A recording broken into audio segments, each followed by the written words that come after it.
आवाजाच्या शक्तीमध्ये ना एक खूप जुनं, खूप मोठं रहस्य दडलंय. आणि आज आपण तेच रहस्य उलगडणार आहोत.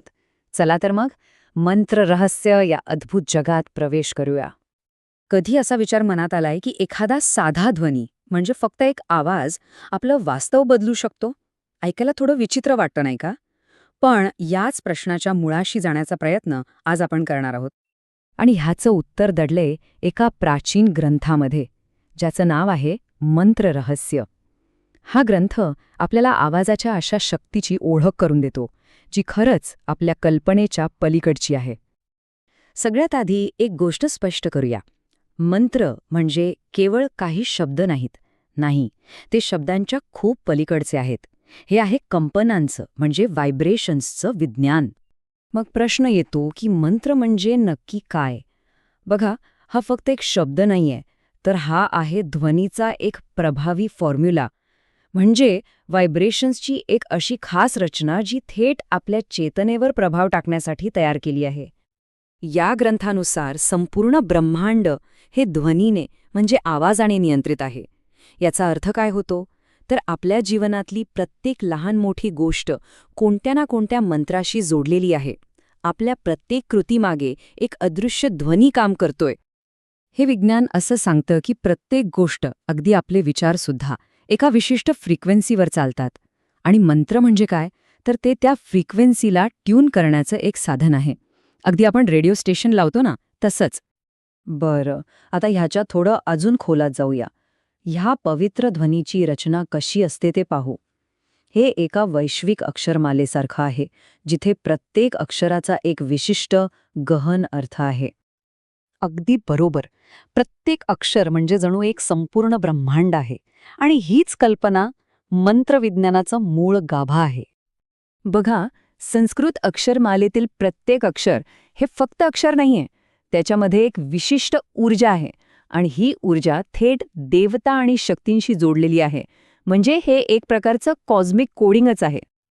आणि गंमत म्हणजे ही प्रणाली फक्त देवतांपुरती मर्यादित नाहीये. ती ब्रह्मांडापर्यंत पोचते. इथली अक्षरं आणि ध्वनी हे थेट ग्रह आणि आपल्या राशींशी जोडलेले आहेत. म्हणजे विचार करा, आवाजाचा संबंध थेट खगोलशास्त्राशी आहे. आणि हेच वैश्विक कनेक्शन आपल्या शरीरातही आहे.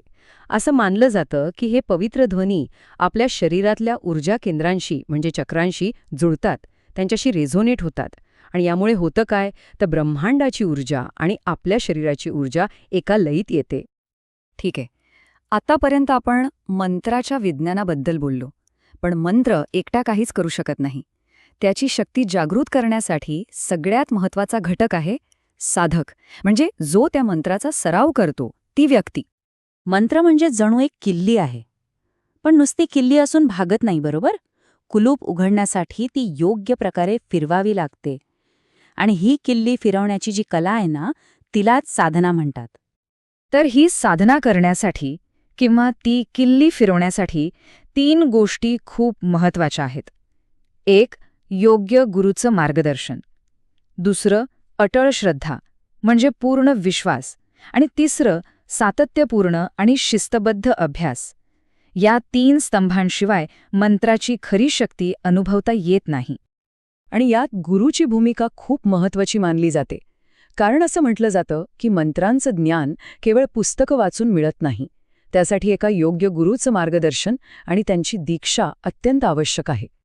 चला तर मग, आता आपण या प्रवासाच्या अगदी शेवटच्या आणि सगळ्यात महत्त्वाच्या टप्प्यावर आलो आहोत. मंत्राचं ते अंतिम रहस्य काय आहे? ते रहस्य जे आपल्या चेतनेचं कुलूप उघडतं. हे समजून घेण्यासाठी ना, आपल्याला आपल्या मनाच्या 2 स्तरांबद्दल जाणून घ्यावं लागेल. पहिला स्तर म्हणजे बाह्य चेतना, म्हणजे आपलं रोजचं, धावपळीचं, इंद्रिय आणि जगाशी जोडलेलं मन.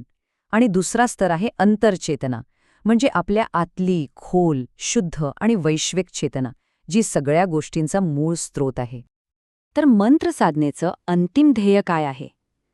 ते आहे या बाहेरच्या सतत धावणाऱ्या मनाला शांत करणं आणि त्या शांततेतून आतल्या खोल चेतनेपर्यंत पोहोचणं. आणि हेच आहे मंत्राचं अंतिम सगळ्यात मोठं रहस्य.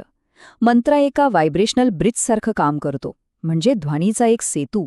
हा सेतू आपल्या बाहेरच्या चेतनेला आपल्या आतल्या वैश्विक चेतनेशी जोडतो.